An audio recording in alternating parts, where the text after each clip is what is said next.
The mic has been restored. This voice shall not be suppressed anymore. We are a democracy at work and will continue to be so. And certainly for this session, because it's got to be on time, end on time, just so that it concludes with that declaration that we all look forward to, the outcomes and takeaways from this two-day dialogue. Namaskaram Andariki, my name is Vasanthi Hari Prakash, and I have great pleasure in introducing the panel that is to come up now, and also the chair and the speakers. I would like to invite Nilanjan Sarkar, Assistant Professor of Political Science at Ashoka University and Senior Visiting Fellow at Center for Policy Research. Nilanjan's research interests include Indian political economy, comparative political behavior, with an eye to casual inference. Sorry, there was a typo there. Causal interference. You could blame it on the double ka meter. You could blame it on that sweet. It's not mine. Social network analysis and game theory. A very warm welcome to Nilanjan. Our next guest is Alice Toth, PhD candidate in the Department of Political Science at Stanford. She studies how different processes of development, globalization, urbanization, infrastructure construction, impact marginalized groups, political participation, and engagement with the state. Her broader research interests include the political economy of development in South Asia, such as historical determinants of economic growth, gender, political recruitment, and redistribution. A very warm welcome to you, Alice. Next up on our list, we have Gilles Vernier, Assistant Professor in Political Science at Ashoka University, Co-Director of the Trivedi Center for Political Data. Research interests include mechanisms of representation and participation in India and state politics, just to name a few. A warm welcome to Gilles.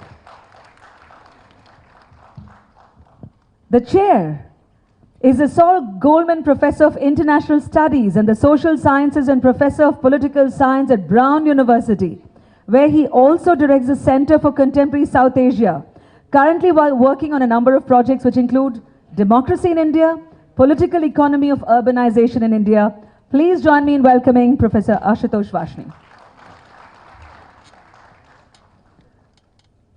It's now over to the chair and the speakers.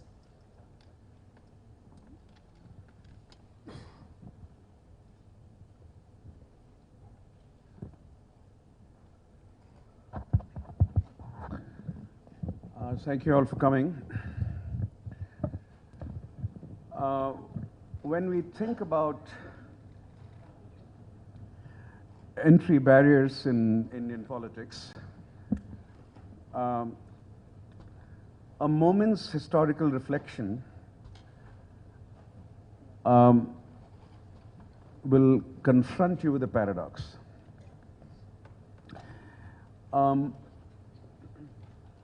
There's no doubt that political representation in India has moved downward.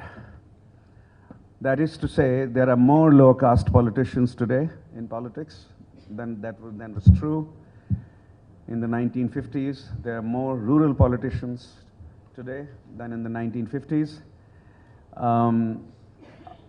My first book was about urban-rural linkages and relationships and conflicts, and it is very clear that if you simply did a survey of the Lok Sabha or the survey of the social backgrounds of MPs, you would conclude that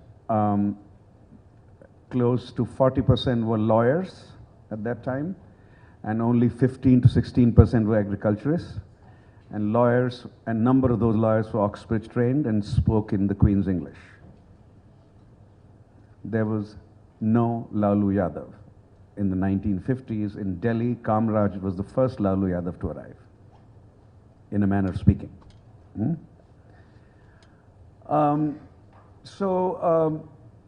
The caste churning, especially the caste churning, has led to a very different kind of MP, and it's truer, I think, at the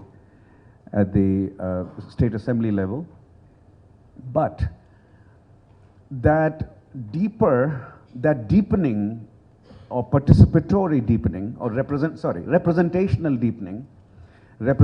deepening goes along with a fact that we've heard so much about over the last day and a half, namely that for an MP, it takes anywhere between 30 to 50 crores now to contest an election. I don't know whether those numbers are right. We don't have more precise numbers. I think Milan Vaishnav perhaps has the more precise numbers, and he can tell us whether it is indeed 30 to 50 crores for a Lok Sabha election, and 10 to 15 crores for an assembly election. And clearly, with that kind of financial requirement, you would exclude quite a few who might have contested. So one trend is representational trend. It goes deeper and lower, and another representational trend seems exclusionary, right? And would constitute a significant entry barrier, not having enough resources to contest with a reasonable prospect of victory. So let's see what our panelists have to say on entry barriers. Those are just opening remarks that came to my mind as I thought about this issue in the morning. And then we'll also have, other than the three scholars here, three younger scholars who are blazing new trails, or will, in one case, a PhD student who will write a PhD dissertation and then, and with that perhaps blaze a new trail. We also have a politician, and this exchange should lead to some interesting ideas and insights by the end of the session. That's the hope. So the first person to present is Elise, I think, is it? Are you the first? Yes, you are. Welcome.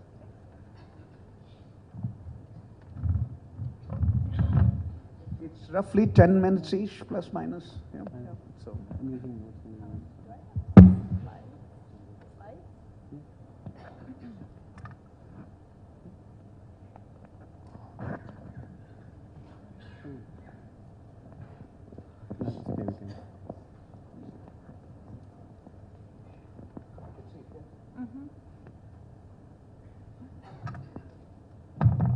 Is there a clicker? Okay, great.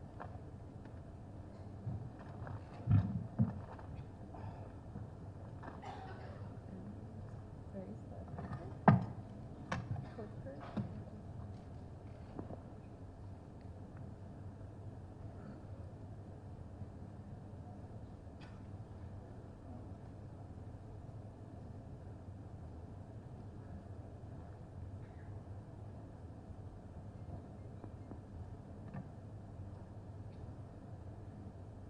What are you waiting for? Okay. The clicker? No. Yeah, You? Yeah. So good afternoon, everyone. Today I'm going to talk about barriers to entry at the lowest levels of politics, specifically who party workers are and what their motivations are. Probably I don't have to motivate this talk as much to this audience, but we know that party workers continue to be very important in Indian politics.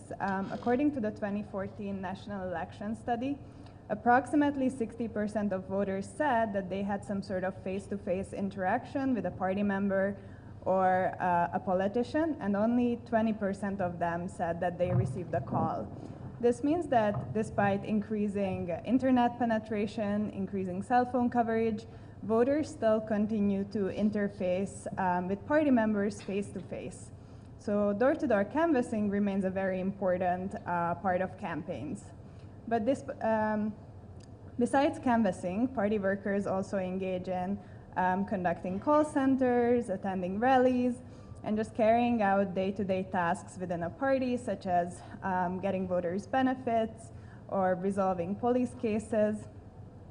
However, despite their importance for elections, and generally within politics, we know very little about who party workers are. This might be due to a political science focus on the institutional features of political parties and a lack of focus on the personnel and their motivations. Despite the fact that political party members shape policy, mobilize voters, and have an influence over the recruitment of candidates, we know very little about their motivations or identities. So in order to fill this gap, we conducted an experiment within a party building exercise to answer 3 questions. First of all, who are party members? Who are new recruits? Second, what kind of party workers do current party members want to see?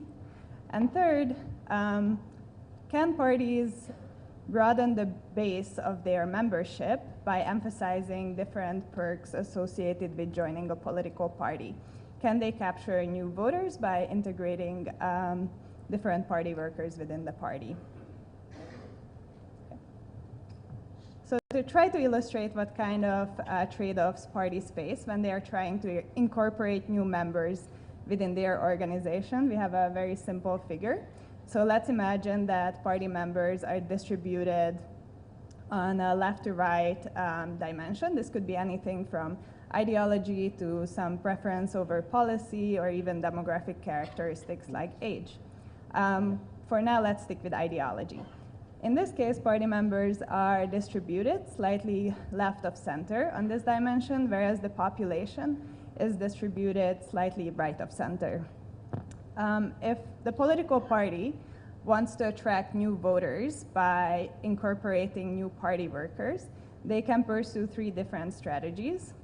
They can move slightly to the left, but as we can see in this figure, it's unlikely to yield a significant increase in voters because there are very few voters that are more to the extreme left in this case. They can also try to incorporate more members who are just like them. This would be strategy B, and this would achieve 2 results. First of all, it's unlikely again to gain a lot more voters than they already have within their base. On the other hand, the members who are incorporated into the party would be very similar to existing members in terms of their preferences for policy or ideology. So this would maintain the ideological coherence within the party. However, if the party moves slightly right, they can attract significantly more voters.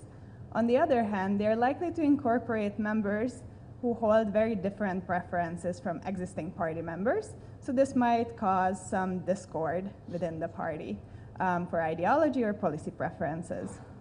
So to test these intuitions, we fielded an experiment in collaboration with Aam Aadmi Party that was trying to build out some infrastructure in the state of Jharkhand. They were trying to attract new party workers by distributing pamphlets within their campaign. And this is the team who distributed the pamphlets. And we were interested in knowing whether different sort of messages can attract different kinds of people and more party workers. So what we did is, the problem, of course, with giving out different messages is that we might not be able to attribute any effect that we observe to the campaign messages themselves if current party members are free to distribute any message that they like. It's possible that party members who feel passionate about policy, they might be more able to sell that and convince new members to join just because they are more effective recruiters. So to counter this problem, we have randomly selected which party members were to distribute which kind of campaign messages. Oh, can we go back a bit? Okay. So these are the pamphlets that were distributed. One side has just the party's achievements and policies in Delhi, and the other side has a vignette about an existing party member. And this was the vignette that we have changed to accommodate different recruitment messages. There is also a number that people who are interested in joining can call, and later on we followed up with them and interviewed those people who were interested in joining. Okay. So first, we have surveyed party members and new recruits, which yielded the following results, just to learn more about their demographic characteristics. We can see that at the higher echelons of the party, there isn't as much diversity in terms of ethnic groups. The vast majority tend to be Hindu or Sikh, and there are very few Muslims, scheduled castes, or scheduled tribes. However, there is a fair representation for women. It's 30%, still not 50, but it is not bad compared to lower levels of the party that have only 1% or 4% representation for women. Middle members are the existing members of AAP in Jharkhand, so they were the ones who were conducting this recruitment exercise. We can see that they are much more diverse in terms of demographics than the higher level team in Delhi. They have much more Muslims, scheduled castes, and scheduled tribes incorporated in the organization. And this is also true for the newest members, who tend to be even more likely to be Muslim or scheduled caste in this case.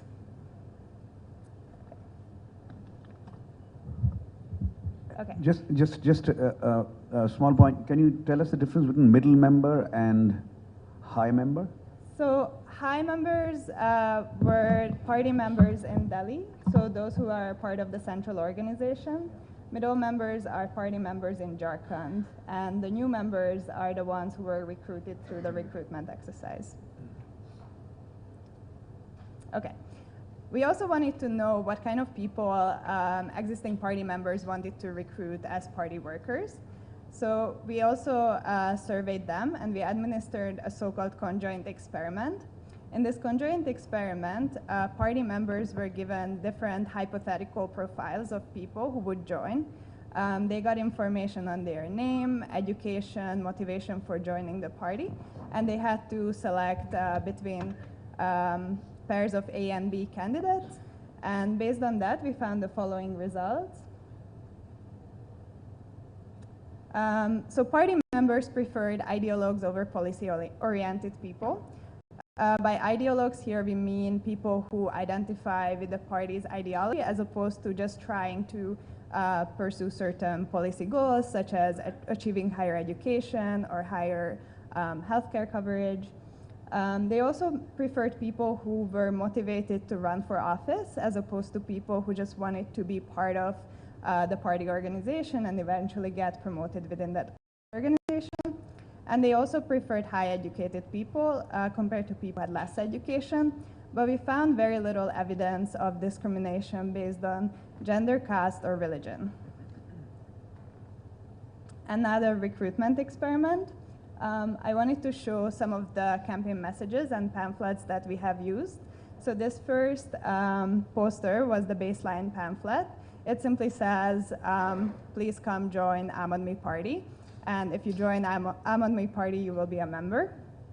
This was just to try to measure, without adding any more context or any other encouragement, who would join Aam Aadmi Party. And then in the following pamphlets, we have added little bits of information about party members, trying to emphasize different perks of joining a political party. First, we told members that if they join, they can get eventually a ticket to run for office. Second, we have told that if they join, they can get promoted within the party organization.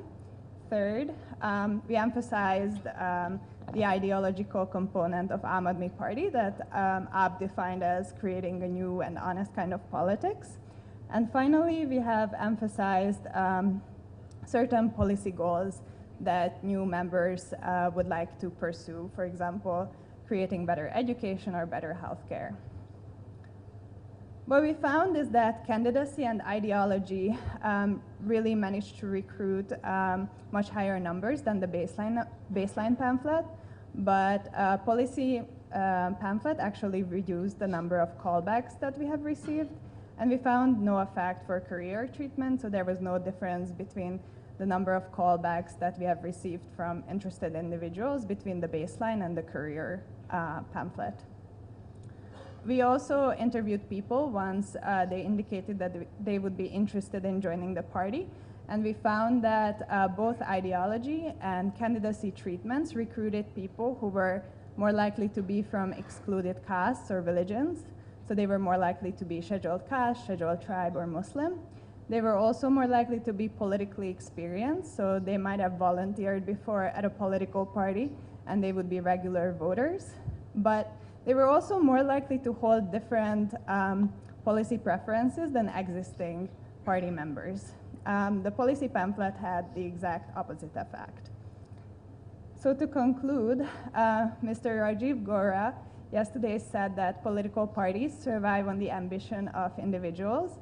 I would like to add that they also seem to survive on the ideological commitments of individuals. However, this comes at a cost of political parties. They are more likely, in these cases, to recruit individuals who might hold different policy preferences than their own members. And we are currently also conducting additional data collection to receive some information about the performance of these individuals so that we can say more about how these matter for elections and campaigns. Thank you.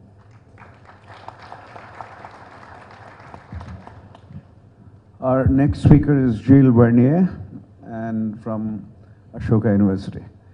And what was your title? You will tell us. I don't have one. And good afternoon, everyone, and thank you very much, for having me here. I'm going to use some notes, because if I don't, I'll tend to get carried away, and these may run out of control. So on the subject of barrier to entry into politics, I want to essentially make 3 points. The first one is that, as we've heard a lot over the past 2 days, money, or the cost of entry into politics, of course, acts as a very strong barrier to entry, but it is not the only hurdle that aspiring candidates face. Parties use multiple criteria to assert the winnability of their candidates, and it's really the combination of those factors that determine the height of the wall that one has to cross to get a chance at contesting first, right? Second point is that while parties are largely to blame for the quality of the candidates that they select, there are also rules to the electoral game, systemic rules, that also contribute to produce a political class that is fairly homogeneous, not quite representative, often predatory. And those rules of the game stem from the configuration of electoral competition, but also from the resilience of patterns of local dominance, which prevent the entry of candidates who do not belong to locally dominant groups, right? So on the first point, on the question of profile of representatives, so we know that Indian representatives tend to be rich, they tend to be male, they tend to be of a certain age and beyond. We have data that reveals that they also tend to belong to groups that are locally dominant, and that beyond that, certain categories of caste tend to be overrepresented. So if you look at the last 3 Lok Sabha elections, upper caste MPs make nearly a third of the Lok Sabha, against 22% of OBC MPs, 14% of MPs who belong to intermediary caste, Jats, Reddis, Lingats, Vokaligas, and so forth. SC and ST representations by virtue of quotas is stable, and Muslims representation remains very low, currently at about 4% of all MPs. How much was OBC? OBC 22%. 22%, 33% upper caste? And about that, 23% SC/ST? That's right. And remaining everybody else? Everybody else. And Muslim is about 5%, 6%? Below that, below 5. Below 5%. Yeah, below 5. So if you look at the Hindi belt, only 40% of all MPs are upper caste. It rises to 50% among the BJP MPs. Muslim, again, make a very small number of MPs. Women overall make only 14% of MPs, and so forth. In the case of the Hindi belts, the representation of upper caste, or traditional elites, actually surged in 2009. regaining the levels that it had lost since 1984 ahead of the Mandel period. So the resurgence of upper caste representation is linked, of course, to the BJP performance in those states recently, but also to the growing co-optation of upper caste candidates among various regional parties who initially opposed or rose in opposition to traditional elites. And it's significant that in the data, the surge of upper caste representation really starts in 2009, before the 2014 victory of the BJP. This is not a new phenomenon. Since the late 1980s, upper caste regularly make between 40 to 45% of the BJP MPs. And what we see is that, in a way, the better the BJP performs, the sort of lower that proportion gets, and the worse the BJP performs over time, the higher that proportion gets, which shows that among the BJP candidates, those who belong to traditional elite group tend to perform better in periods of hard times, and tend to still perform pretty well, of course, when the party overall is doing very well. But of course, one has to go a little bit deeper than these broad categories that do not mean a lot on their own. And what you see, if you break them down, is that you have almost systematically a skewed representation of specific groups, a small set of castes within those categories, across caste categories. So when the BJP distributes 146 tickets to upper caste candidates in 2019, 109 tickets go to Brahmin and Thakur candidates alone. And all the remaining tickets distributed to upper caste are distributed among a large number of smaller groups, 15 different groups to be precise. And one can see a similar phenomenon among the OBCs. The overall representation has plateaued in the mid-90s. It has declined post-2009. Post-2004, the share of representation among OBCs of non-dominant OBCs are actually increased quite a lot, but by the induction of a large number of different groups. And what has happened is that while initially the rise of OBCs has meant basically the empowerment of specific, strong, demographically strong, fairly more prosperous categories among the OBCs, the Yadavs, the Kurmis, and so forth, there has been a diversification of representation subsequently, but by the addition of a large number of small groups, which overall have not threatened the domination of those dominant groups within their own category. So political parties today obviously claim to be very inclusive. They claim to represent all segments or most segments of society. What you see is a resilience of phenomenon of over-representations of historically powerful groups, and a peppering of representation among a large number of groups otherwise. Gilles, I think we need to summarize this to get to make it very clear to the audience. So you're saying that there is an upper caste resurgence after 2009. Yeah. It doesn't begin with 2014. That's correct. In representation. That's correct. And you're also saying that the OBC representation declined after the mid-1990s, yeah, and that decline goes right up to 2009, That's right? correct. And after 2009, OBC representation also begins to go up just as a upper OBC caste representation goes down, but among the OBCs, you have a certain number of groups who remain overrepresented. Okay. And the rest, and the residual. So there's a secular decline after the mid-1990s in OBC representation in Parliament. Yeah, you could see. Yeah, You could see that. Yeah. And within that, some groups are just doing much better. Some groups are doing much better. But overall decline. Overall decline. And within the OBCs, you have a larger and larger number of groups that get represented, from about 19 groups 20 years ago to 26 groups represented today. But that basically leads to a nearly nominal representation of those groups, which does not challenge overall the domination of the groups that previously were dominant. And you also said that BJP has almost between 40 to 45% upper caste MPs. Yeah, that's right. And that has remained true since 2000.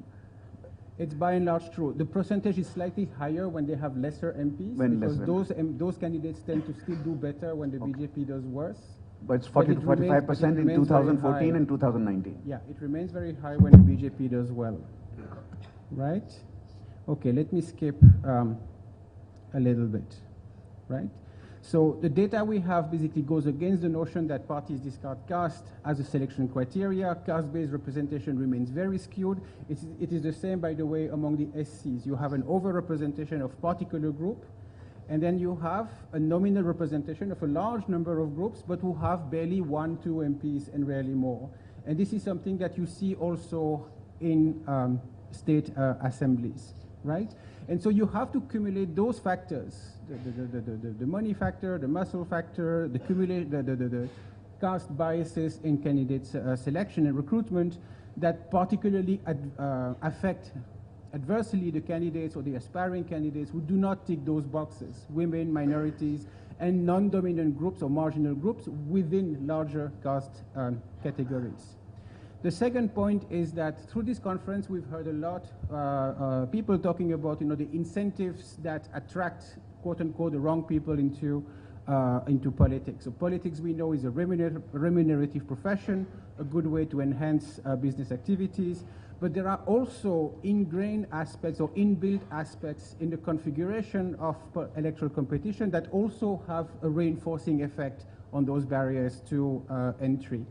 So one of them is the fact that India probably has one of the highest turnover rate of politicians in the world.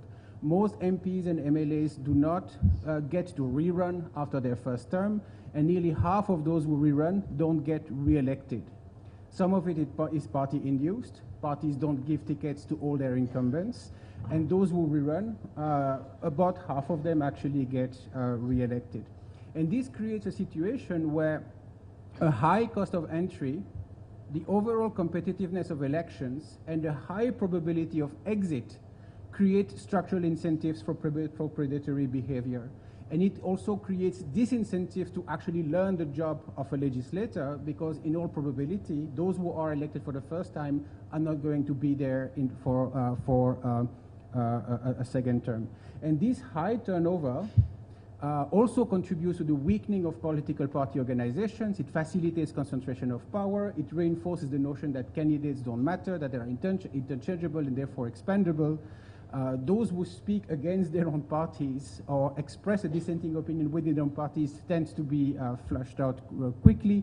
All this favors power concentration, the personalization of politics, and so forth. And the last point, very quickly, is that there are also social factors that have an impact on those barriers to entry. And one of them, which I believe is still very important, is the resilience of patterns of local dominance at the constituency level.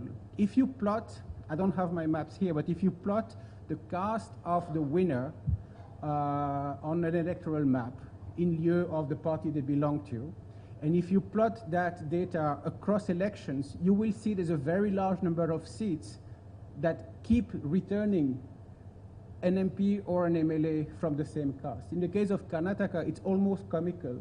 It doesn't matter who wins, who loses, JDS, Congress, or BJP. It's almost predictable that the caste of the winner is going to remain the same. I plotted the last 3 elections in Karnataka. It produced 3 almost identical maps. Now, after you have variations between various states, but there's a large number of states where you see the resilience of those local patterns of dominance. So when we look at barriers to entry, it is right to blame political parties and their recruitment practices, but it's insufficient to do that, as those barriers to entry are more deeply entrenched in patterns of local dominance, and also as an externality of the configuration of electoral competition. The concluding point I want to make is, why does it matter? After all, this system could produce great representation, good representatives working, on behalf of the people they're meant to represent. I think there are at least 3 reasons we need to worry about skewed representation. First, in the context of India, it's widely believed that descriptive representation remains the dominant form of political representation. In that conception, is representative a parliament that somewhat mirrors the social composition of society in broad sociological terms. Therefore, the sociological characteristic of elected representatives constitute the prime measure of representativeness of India's parliament, and in that regard, assemblies in India are not doing a great job. Second, the literature on pathways to politics point that the incentives that operate on politicians are often rooted in the manner they have been recruited in the first place. And the calculations that parties make lead them to recruit their candidate in a similar pool, a similar sociological pool of candidates. By and large, most parties make the same calculations. By and large, they target the similar group. And the fact that there's, candidates switch, or MPs and MLAs switch parties so easily and sometimes back and forth is reinforced by the fact that there is not much sociological differentiation between political parties in terms of the composition of their candidates. And finally, those who get recruited have a long-term impact on policy, because by simple virtue of the fact that ministers in India have to be recruited from parliament. So all this act as filtering mechanism who determine, who gets to be a neta, who gets to be a mantri, and eventually who gets to be Pradhan Mantri. Thank you. I think we should return to this last point a little more in detail later, that regardless of despite the large turnover that he's talking about, it's people from a given caste typically who win a particular constituency to a large extent. I think we should discuss this. This is a very important point, that large turnovers do not affect the social backgrounds of those elected on the whole. Neelanjan Sarkar is next from CPR and Ashoka.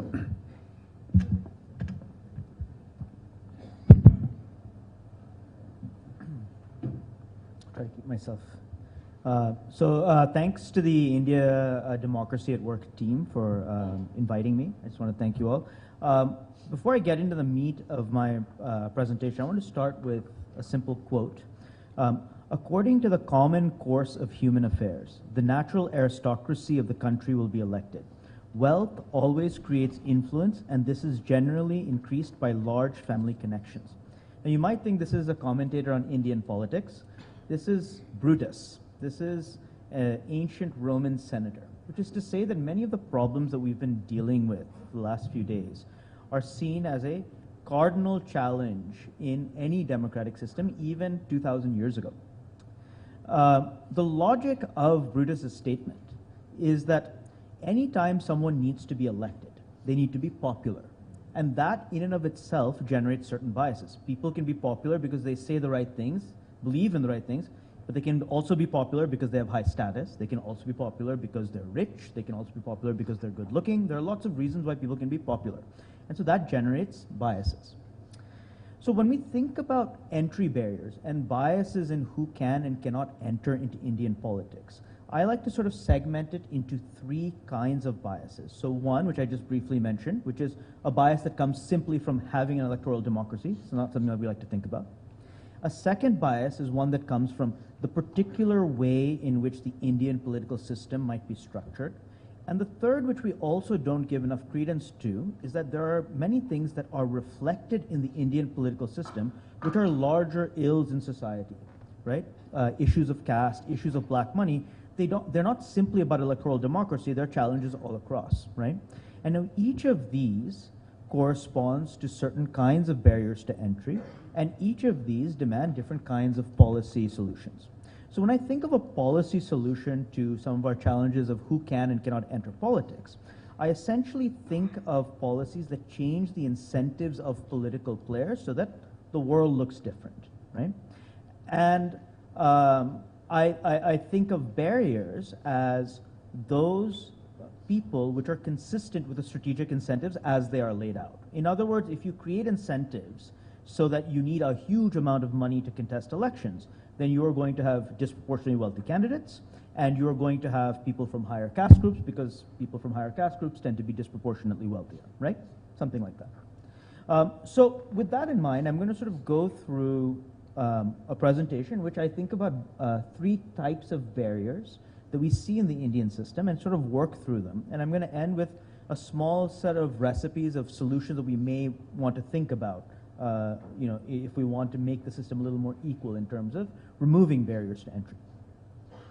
So the first barrier I think about, and something I've written about, is to think about how our structure of political parties. So most of the parties in India have very low intra-party democracy. Almost all of the functions of the party and policy decisions are made by a small number of elites. The party workers in the system don't have a huge amount to say or do, and that includes MPs and MLAs.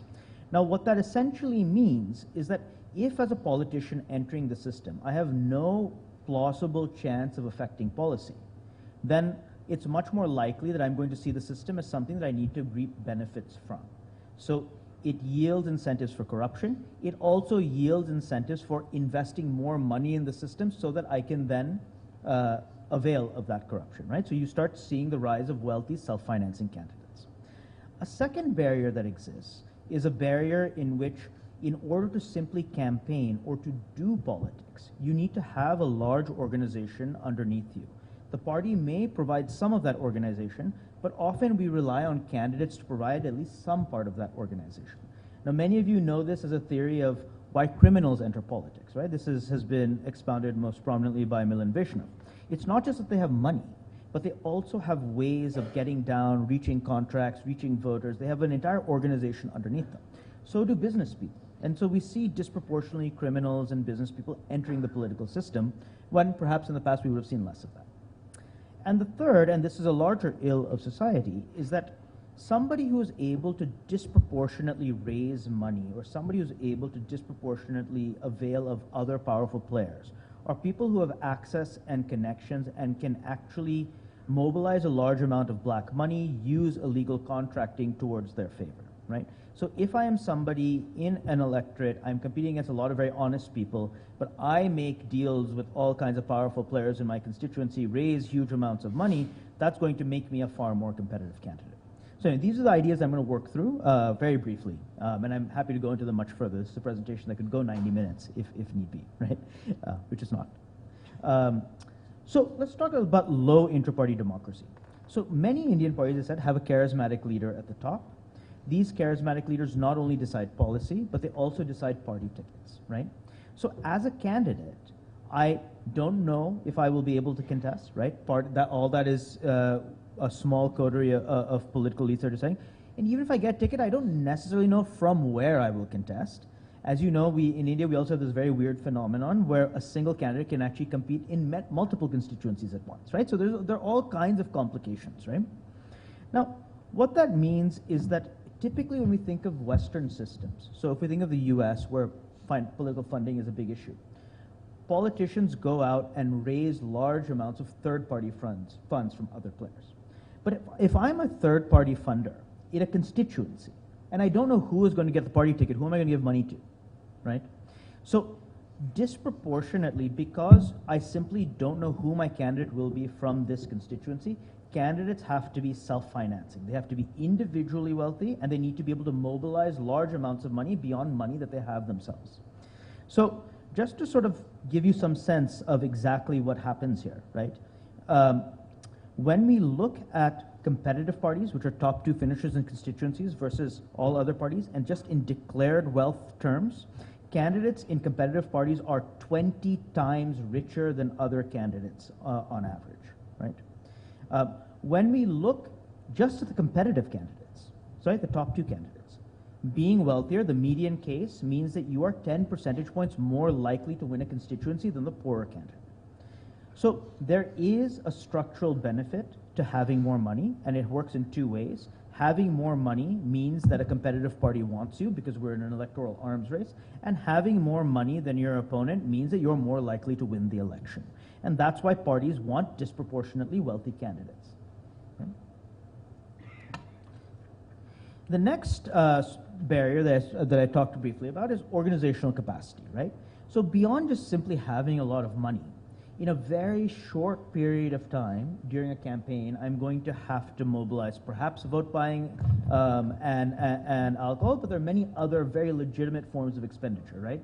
I may have to pay for large rallies, feasts, and these require a huge amount of party workers, right? And not just people who are being jetted in from the state party or the central party, but people who are beholden to me and work for me and know me well. So people who have stronger organizational capacity are going to be more likely to enter the system and be effective in that system, and that's something that parties also know, right? And the third and final bias that I spoke about is access to contracts and black money. And we often talk about it abstractly in politics, but we don't talk about how this is actually structured, the incentives of the system. When we're in a political arms race for money, somebody who can make a few land deals for roads, for buildings, so on and so forth, either as promises in the future or directly at that time, these are people who are raising disproportionate amounts of money compared to their opponents, right? So we may talk about all kinds of small corruption activities, but it's a drop in the bucket compared to just a small number of land deals that a local politician, 2 minutes, perfect, right? So these are the three sort of barriers and biases that I see in the system. So now just a couple of minutes to talk about plausible solutions, right?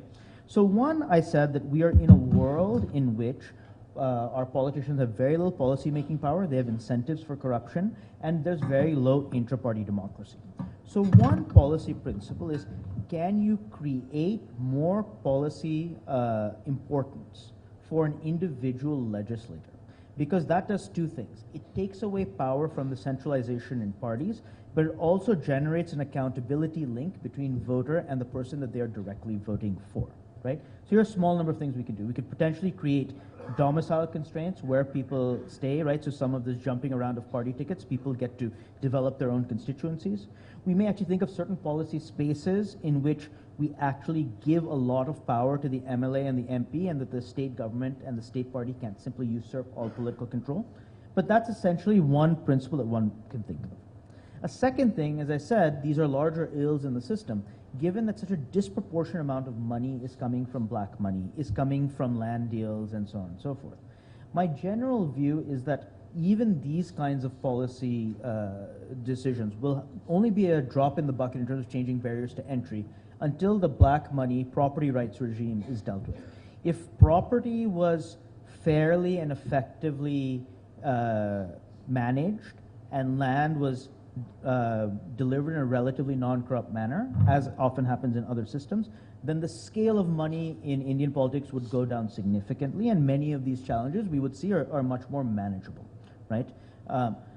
Having to pay to play is just a big loss in the system. Rather than a business person investing in the system, rather than politicians using that money to invest on roads and schools, it's essentially a sunk cost. It's a loss. It's an inefficiency of the system, and it's a significant input into the political biases that we see today. Thanks. And now from the world of those who study politics to the world of someone who practices politics and has inner knowledge of not just one party but two. So welcome Priyanka to 10 minutes.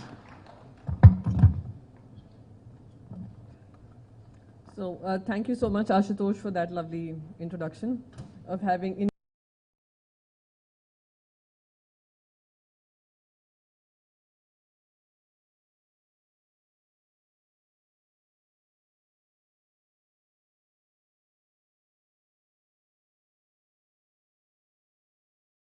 conversation.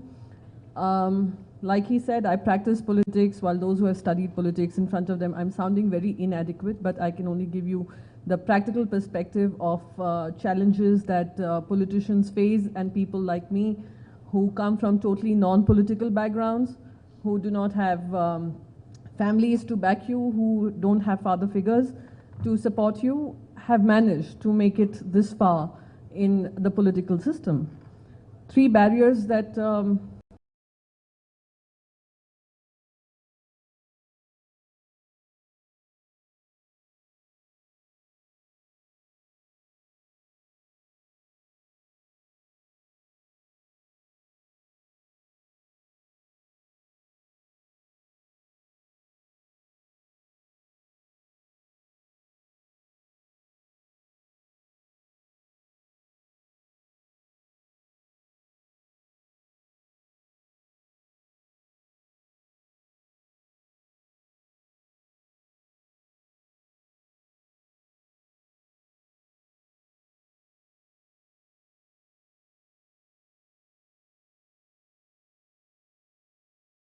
wants to be a part of politics and wants to make a political impact as well as changing the dynamics of democracy as we see it. The second F is, like I said, family backing you. There are lots of comments made about dynasty politics. There are lots of comments made about dynasts. Without grudging them that, the reality also exists that people who do not come from backgrounds that have family in politics, it is a tougher journey to follow.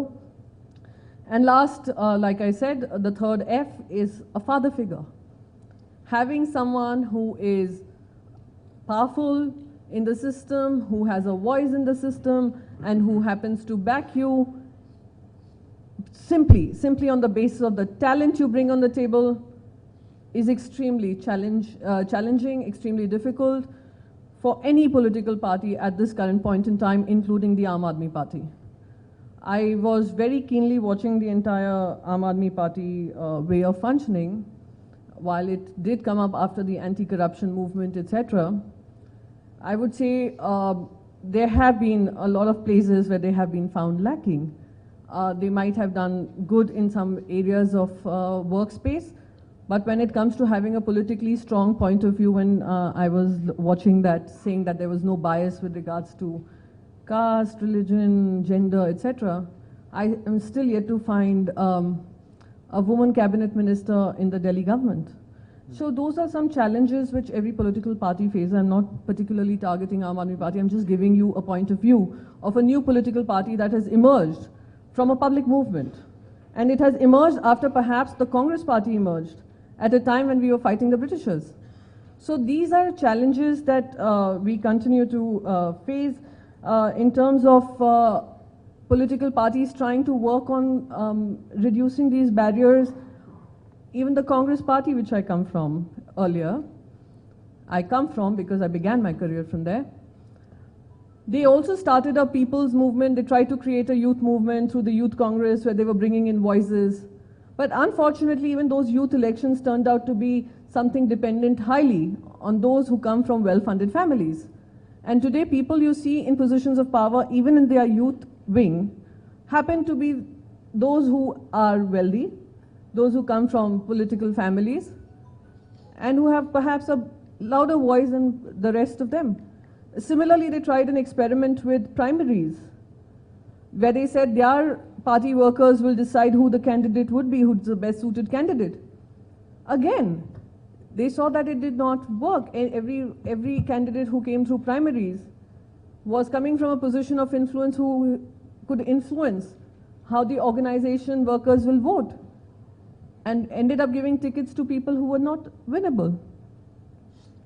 Winnability has become everything. Numbers is the game, and because of which the talent that people bring on the table is considered secondary, which needs to change, which needs to be spoken about and spoken out by the civil society, held accountable by the civil society, and perhaps even for political parties to think about it. In that manner, I would say the Bharatiya Janata Party, the way they have mobilized people within the country, they have mobilized their people who think similarly to be an effective voice on social media. I'm sure everyone gets trolled if they have a point of view which is differing from the current political party, but that speaks about their mobilization,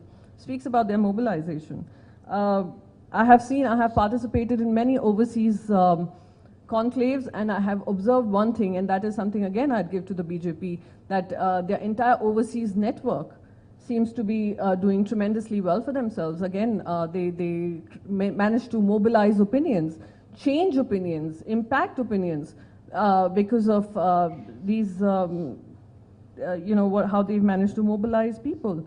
So all I'd want to end it with, and I would continue to say, these elected representatives are not coming from Mars, Venus, or other planets. They're coming from amongst us.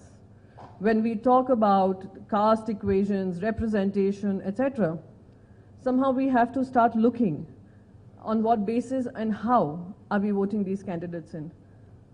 And do we have effective representation? I never realized or never felt more obvious about my identity and my surname as much as I did once I got into the political scenario, political systems. This is not how it should be working, but unfortunately it is. And representation is something that we continue to fight for and continue to fight over.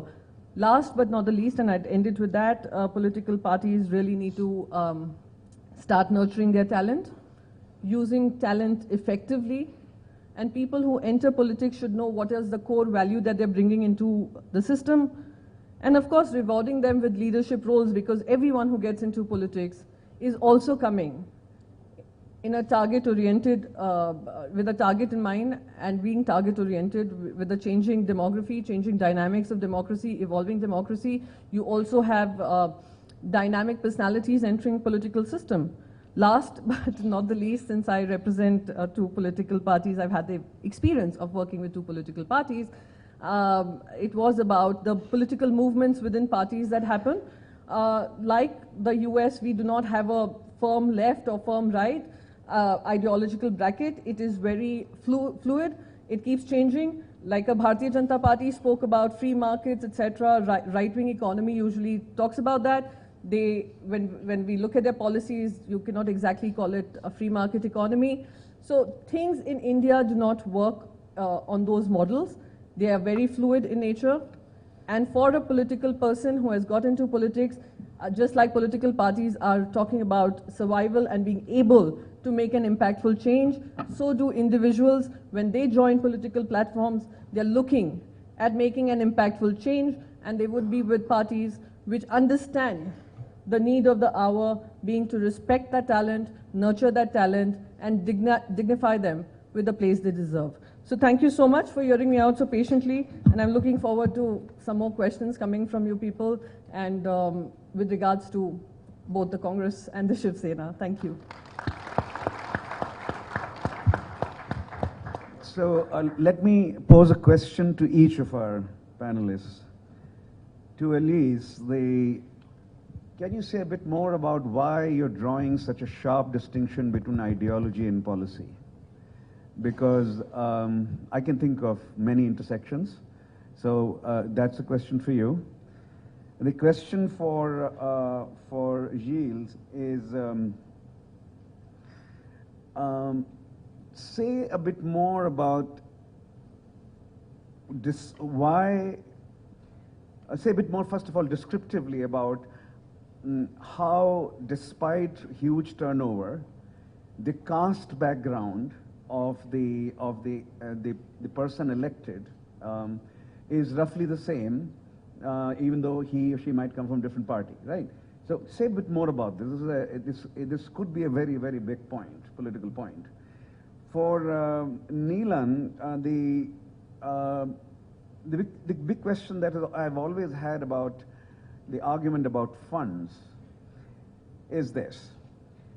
In Madhya Pradesh in December, last December, or Rajasthan, BJP clearly had much more money than the Congress, and the BJP lost. In Jharkhand this year, BJP had much more money than JMM and Congress, and BJP lost. In Delhi, Aam Aadmi Party was not as rich as BJP, and it lost. And I mean, BJP lost, and Aam Aadmi Party won.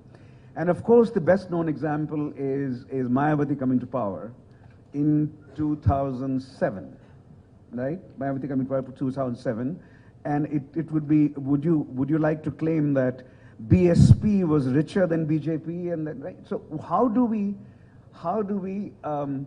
marry these two claims? One claim that the richer you are, the greater the probability of winning, and the greater the probability of selection, first of all, and greater the probability of winning. And we have so many examples of the poorer party actually winning the elections. And I can go back also in time, and you get the same result. So how do we marry the two? And for Priyanka, the question I have is, in the Congress party, did you need a mother figure or a father figure? And in BSP, would you need a mother figure or a father figure? And in TMC, would you need a mother figure or a father figure? Let's start with Elise. Is this on? Okay. So I agree with you that there are a lot of overlaps, of course, between ideology and policy. And what we were trying to do within the experiment was to separate what the literature calls purists and benefit seekers.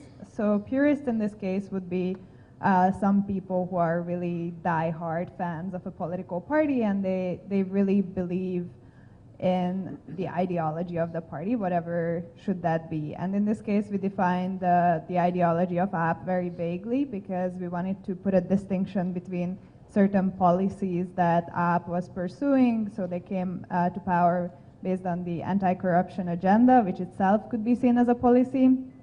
But in order to separate those two things, we used both an ideology pamphlet and a policy pamphlet.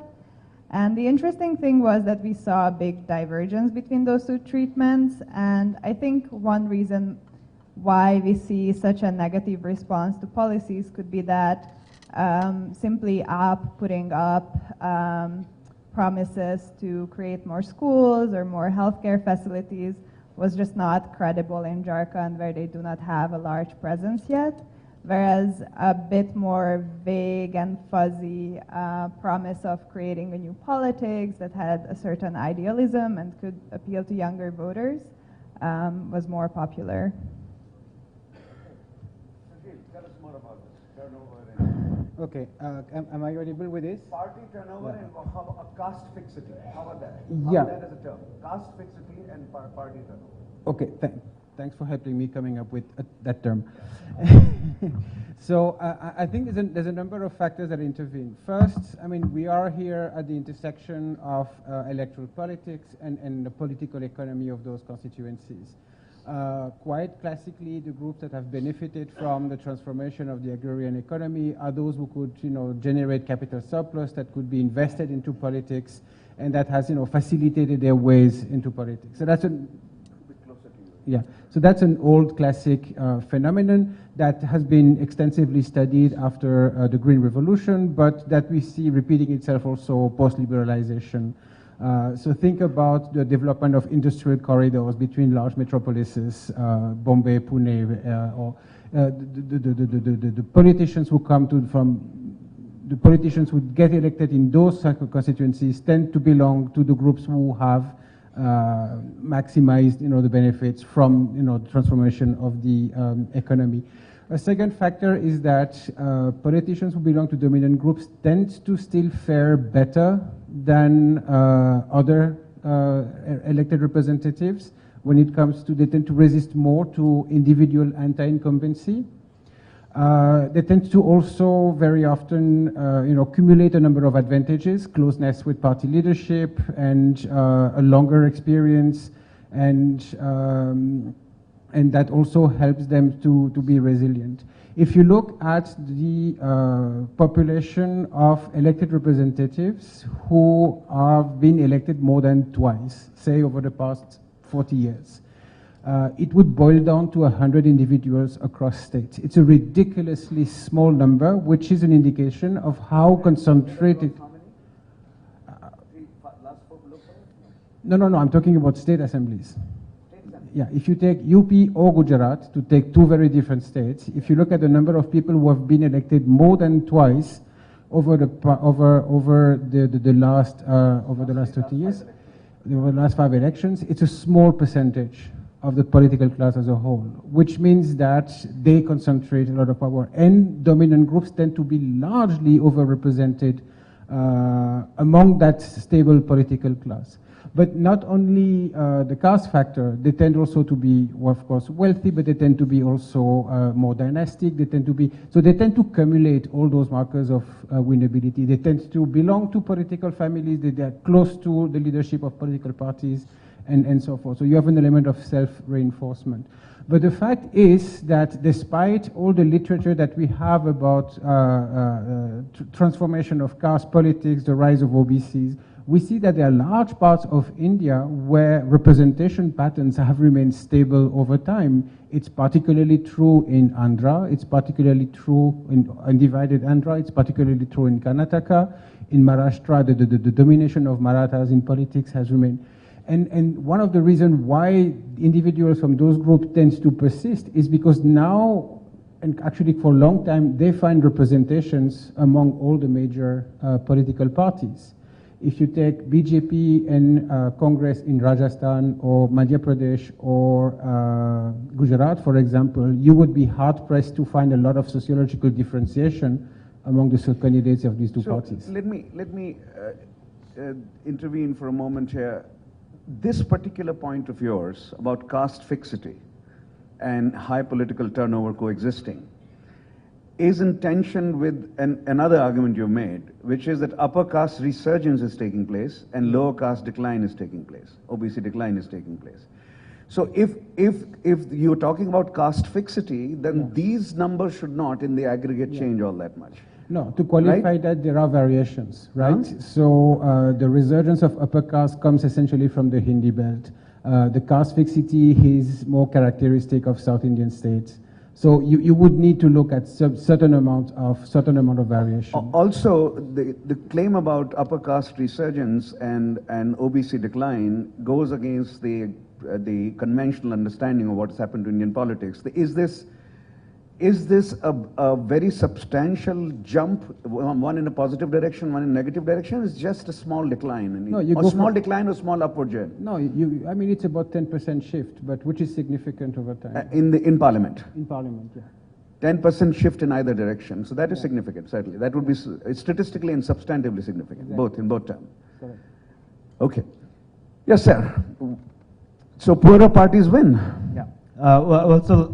Thank you, Ashu, for asking this question, because it's just going to allow me to get on my soapbox. As some of you know, we've been having this conversation on the sidelines, that as political scientists, we have a problem because of availability of data and because of the way we do our studies.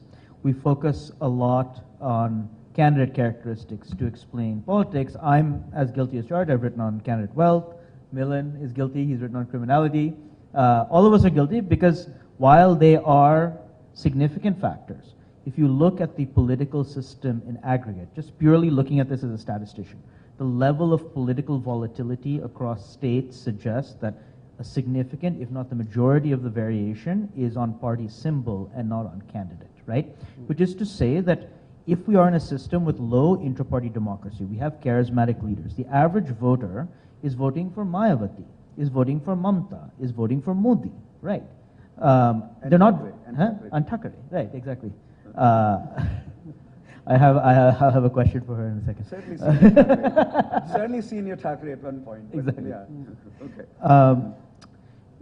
So I agree that these ideas are in tension with each other. Now, I'd say the empirical result is about controlling for these factors, right? So that's sort of how that is dealt with. So controlling for party factors, you do see candidate level effects, and that's essentially the kind of work that Millen and I have done. But I think we underplay significantly the amount of partisan volatility and the partisan variation there is in the data. You have from election to election, entire parties getting wiped out, coming back again, winning by landslide, right? The second answer to this, which is a little more sort of serious academically, is that unlike most consolidated ideological and partisan systems, candidate phenomena and partisan phenomena are not fully linked to each other, which is to say that a candidate can very easily jump across parties, pre-electoral alliances can very easily fall apart, right? We don't have the same amount of partisan and ideological stability in the system. And what that means is that first step that I talked about, that parties are attracting more winnable candidates, right? So you can have a candidate who is jumping across to a party that's more likely to win. And we have seen, perhaps by some aggressive tactics, we have seen BJP showing the capacity to buy over potential legislators or getting them to quit. So we know that this is a phenomenon that exists. So what I would say is that we underplay the partisan game, but we also have to think a little bit more carefully, and I haven't fully worked that out, to be totally honest, about just how the candidate numbers and the party numbers work when this sort of partisan ideological stability doesn't exist in the system. So you're saying that in a consolidated democracy like UK, the Labour and Conservative cannot come together to form a government, but Shiv Sena and Congress can come together to form a government. Yeah, and you're not going to get a bunch of Labour legislators being bought off and moving to the Tories and vice versa, right? But in other consolidated democracies, United States, bipartisanship is not uncommon. Bipartisanship is not uncommon. Not uncommon, yeah. But that is because of candidate. So that's the complete opposite case for us, right? Right. That's a system that is far more candidate-centered. With we talk about anti-incumbency. You have more than a 50% chance of losing your seat if you've won it the first time here. Yeah. In the U.S., you win it 95% of the time. Right. So the mother figure. That was a very interesting question, and I was thinking of how do I answer this? So I would say there's a huge disparity in terms of where women in these political parties have held positions of power, but in terms of being able to equally empower women who do not come from such privileges has been very skewed and very rare. So you would in politics find very few mother figures pulling up another woman.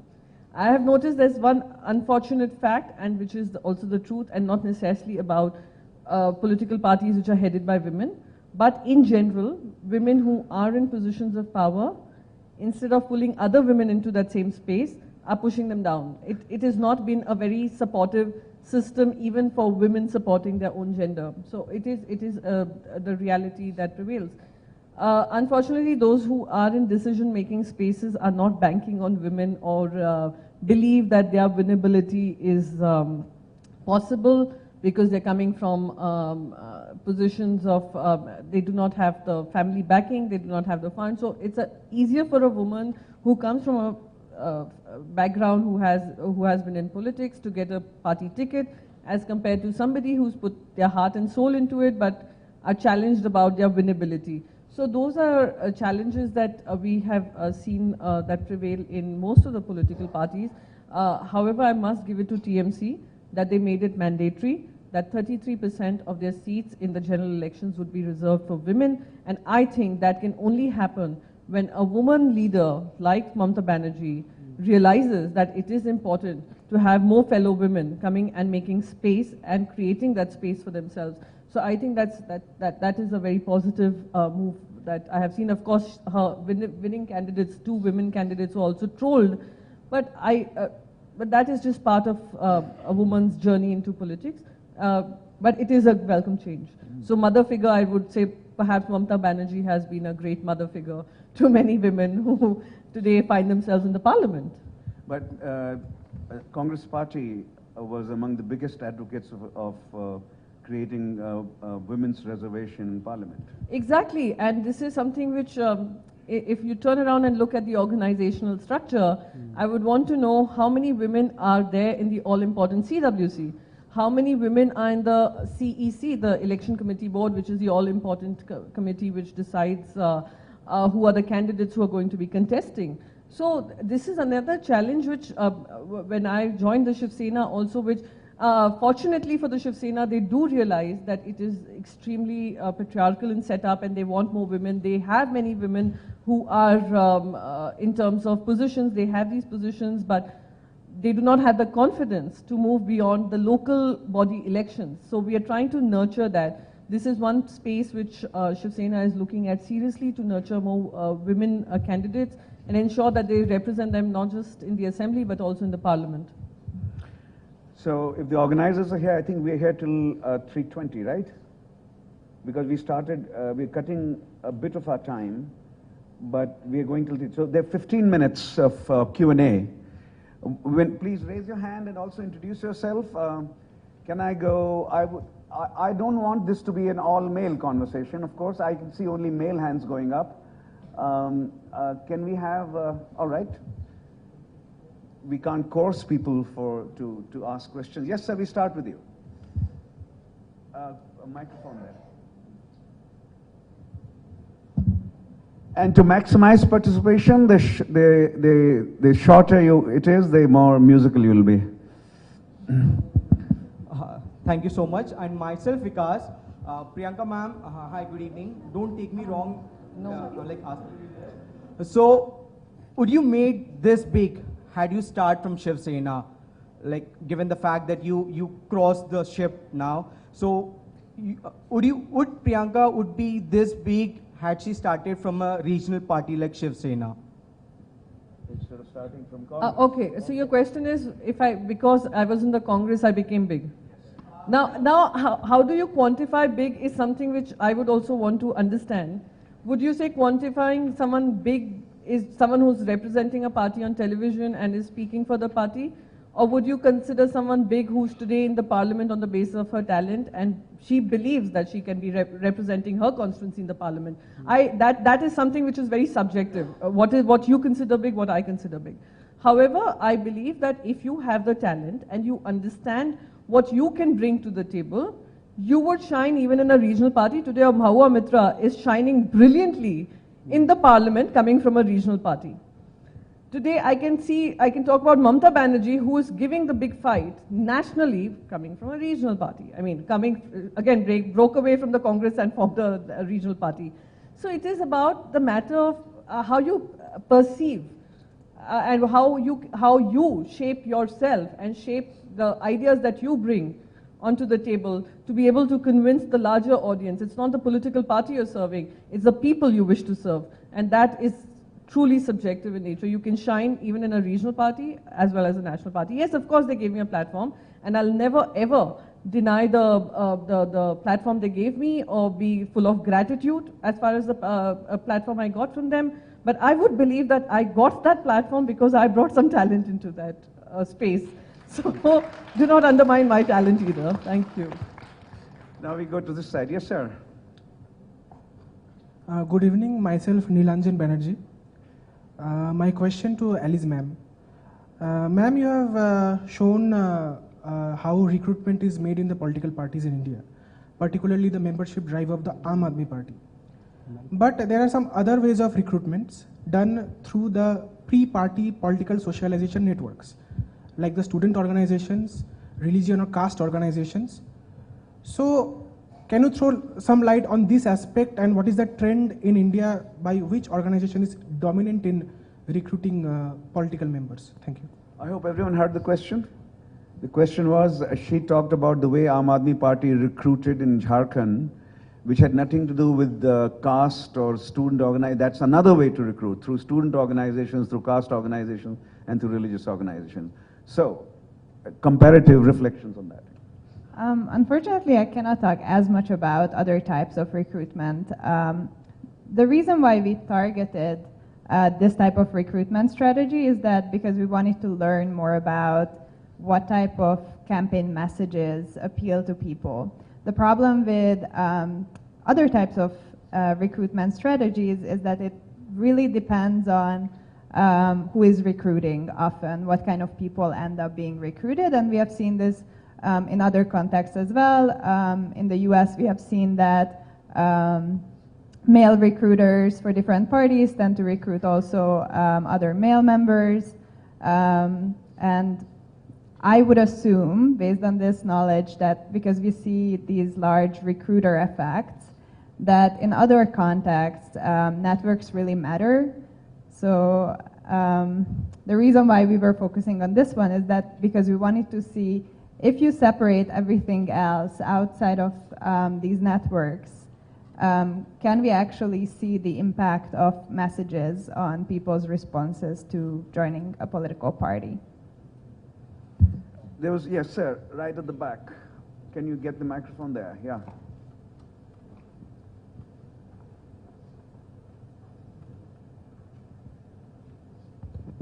So good evening. I'm Ashutosh, and my question is to Priyanka, ma'am. Ma'am, you've said that the 3 F's for barriers into politics, like funds, father's backing, and family backing. So I'd like to, these are the instances, can you give out your personal experiences where you have faced and how have you overcome? Overcome was the answer that I would have given to him. Moving on is something that I chose as a part of overcoming that challenge, because at the end of the day, what you put in terms of organizational and building the organization, you also expect the same dignity and respect coming from the political parties. And I think that's exceedingly important, and I feel absolutely no guilt about saying this, that you have to have and you have to set certain standards from the political parties that you're representing, that they follow those standards, because I am giving my time, I have given my energy, I have given my heart, my soul, everything to an organization, so might as well they respect me for what I am. So that's my basic point of, overcoming that particular hurdle. I mentioned family, I mentioned funds, and I mentioned father figure. Unfortunately or fortunately, I didn't have either of the three, but it was just what I was bringing on the table with all honesty and integrity. And I believe that anyone who comes into this space without these 3 Fs need to understand that these are entry barriers, of course, need to be consistent, need to know that this journey is going to be a little more tougher than those who already have that space, but most importantly, continue to fight that entire barriers that have been created and try to make space for yourself. That is what I did, and that is also perhaps because, again, honesty of intent and wanting to contribute significantly in the idea of building my nation and building it on the basis of the democratic and constitutional principles set by our forefathers. One small question. It's a very small question. So were there any instances you thought of giving up? By the kind of criticism you face in the public and from the people, from the party, any instances of giving up, and any light about it? Did you ever develop Yes, weakness of will? I'll tell you, and I'll be very honest, because I think all we can give and people like me can give is their honesty in terms of answer rather than being politically correct. Yes, I had given up on the Congress party when I resigned from that party, and I decided I was moving baggage to Mumbai, to a city I belong to a state that has given me everything. And I wasn't looking at joining any other political party. It's just that the Shiv Sena, and particularly Mr. Aditya Thackeray, told me that considering that you have given 10 years of your life and you've built something for yourself, why don't you use that talent in building a new Maharashtra that we are looking at? So that was a moment where I really thought I'm going to pack my bags and move on, but I moved on to perhaps a better innings somewhere else. Okay, let me see the hands. I think now we'll collect not a few questions. We've gone to the middle, to the back, now to the front. Yeah. No, I think first commitment is to him, and then we come to you, sir. Yeah. Then we come to you.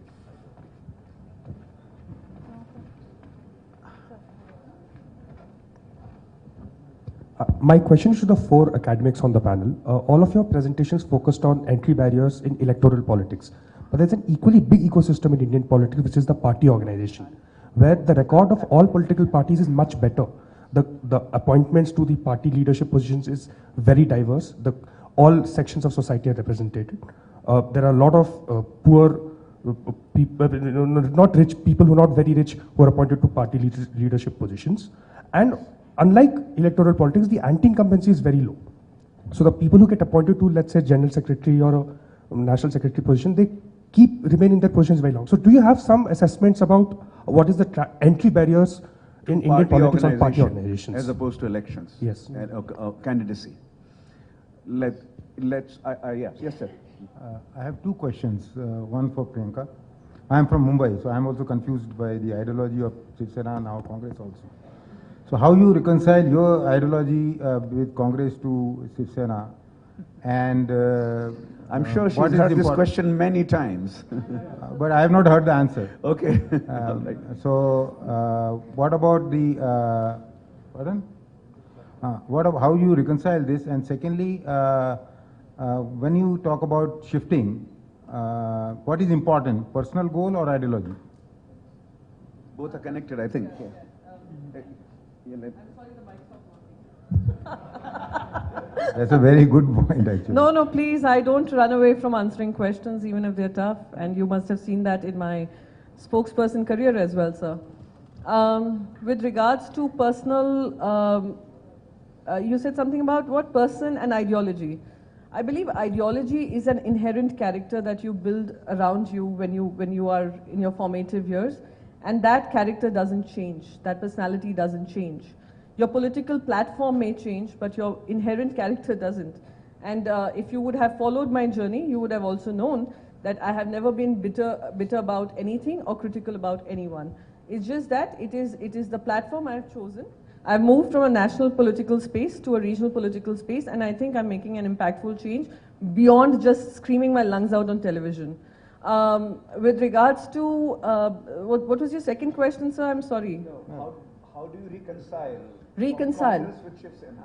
Yeah, I mean, when the political parties have reconciled, why should I be held accountable, answerable? I'm sorry. So two wrongs are right. One. Okay. There's a question about, maybe we can take this question about entry barriers to party organization. Any one of you? Yeah, I'd love to answer that. You'd love to? Yeah, because I haven't contested an election. I worked my way through organizationally. But even in organizations, the roles may be sounding very impactful, but in terms of how much power that particular role brings is also something that political parties would need to realign themselves. With the position, you should also, what happens unfortunately is titles are given, but there are no responsibilities that come with it. Or constitutionally, they're not mandated as per the political party's constitution. So just accommodating people because they've joined the organization is not how it should be functioning. You should be assigning them key roles and responsibilities. That's how you nurture talent. Just something quick on the party leadership organization comment.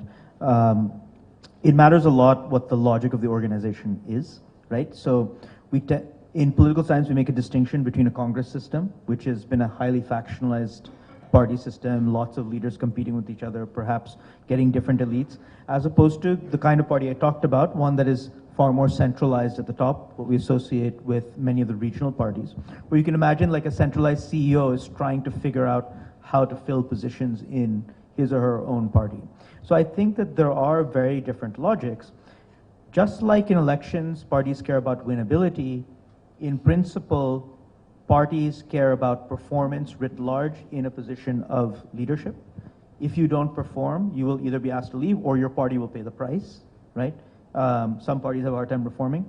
So I think that's the sort of only sort of small thing that I would say about that, is that there are a large number of different logics.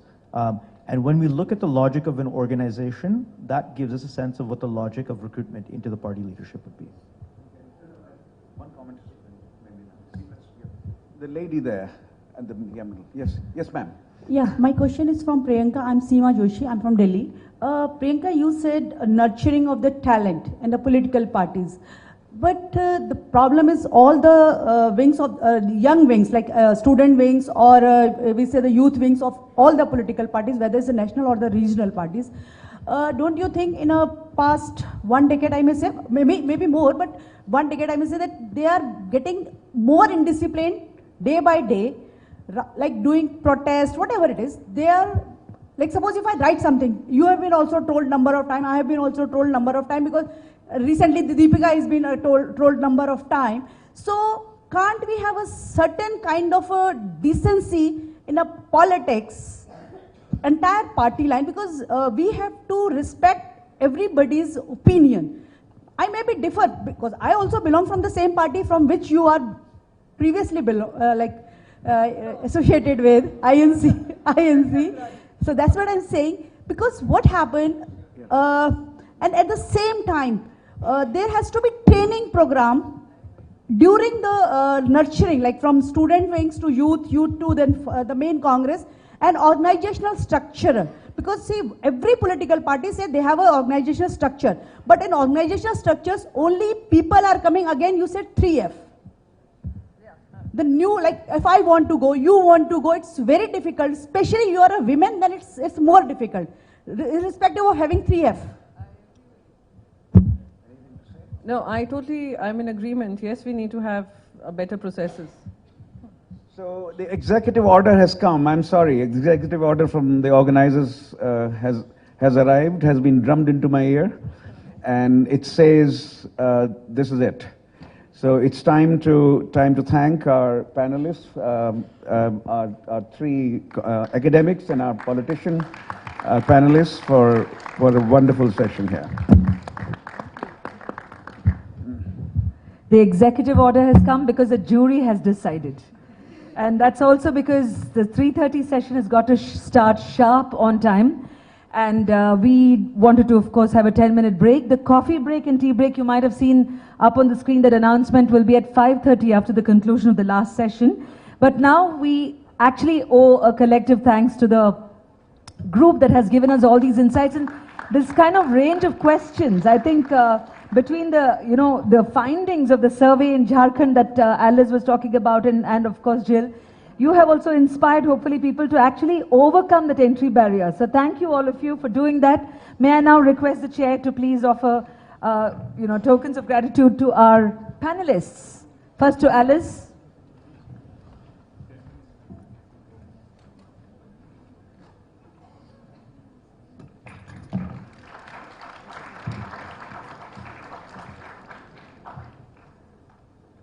To Jill Vernier.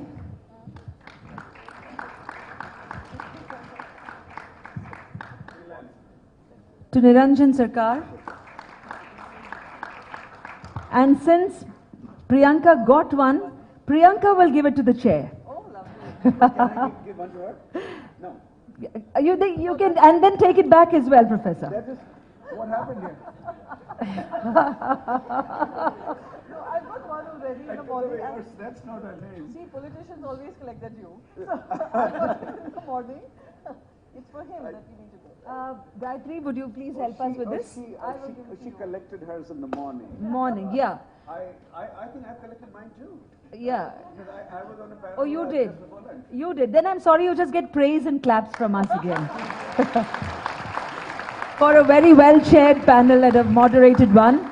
So 10 minutes more, on actually 3:21. So I'll see you back at 3:30. This is a wrap for now. Thank you.